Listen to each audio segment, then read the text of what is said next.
Morning, James. Could you talk about QAnon and the Save Our Children hashtag? An alarming number of reasonable people I know seem to be sharing a theory that 250,000 children from the UK vanish into child sex rings led by lefties, and Donald Trump is the answer. Now, you'd have laughed at that, wouldn't you? Not too many years ago, but now you know it is true. And another one, this from Michael, who's in Liverpool. Hello, James. Everywhere I go, and a lot of people that I meet are talking about QAnon, child trafficking, child abuse, and the pandemic being used against us. Some even believe the virus is fake, but nobody in the media seems to be addressing any of the above subjects. I kind of get that the reply to the question is that none of it's true, it's all nonsense and doesn't deserve airtime, yet everyone is still talking about it, and its absence from mainstream media, in my opinion, just fans the flames of these stories. In my opinion, it's all very confusing. Could be part of a joint Chinese and Russian plan to fill our social media with half-truths and complete sensationalism. Maybe you could speak of this subject today at 12. I bet my bottom dollar it will be very interesting listening. And there, I touched on this yesterday, didn't I? That there is, once again, the problem of our ages, in that both of these correspondents are right.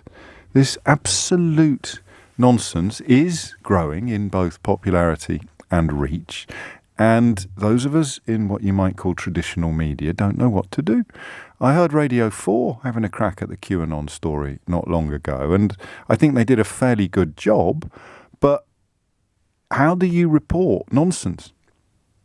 It's a challenge for the ages. I mean, failing to report nonsense properly explains why we got Brexit and Donald Trump. Now, I know a lot of people listening to this still don't recognise that they were bad things, particularly with regard to Brexit. I think you'd have to be putting in quite a shift to cling to the notion that Donald Trump isn't an utterly depraved disaster. But, of course, people find it very hard to admit that they're wrong. That would be the only reason why anyone would still be pretending that he's anything other than hideous, and on every imaginable level: personal, political, professional, moral.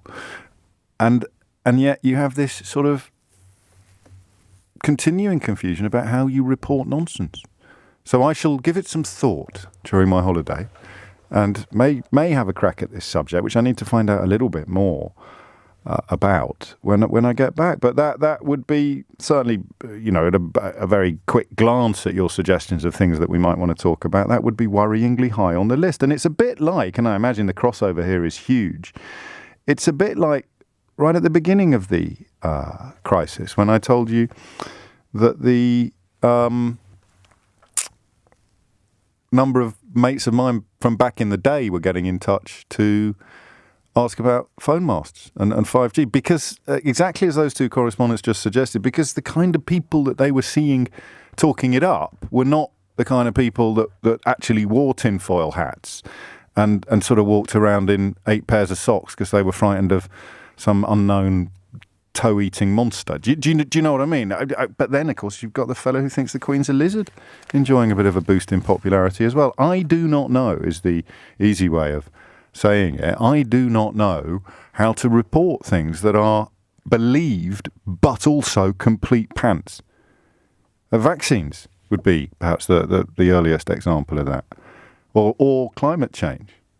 But this is where it's led us, to a place where significant numbers of people believe demonstrable underpants.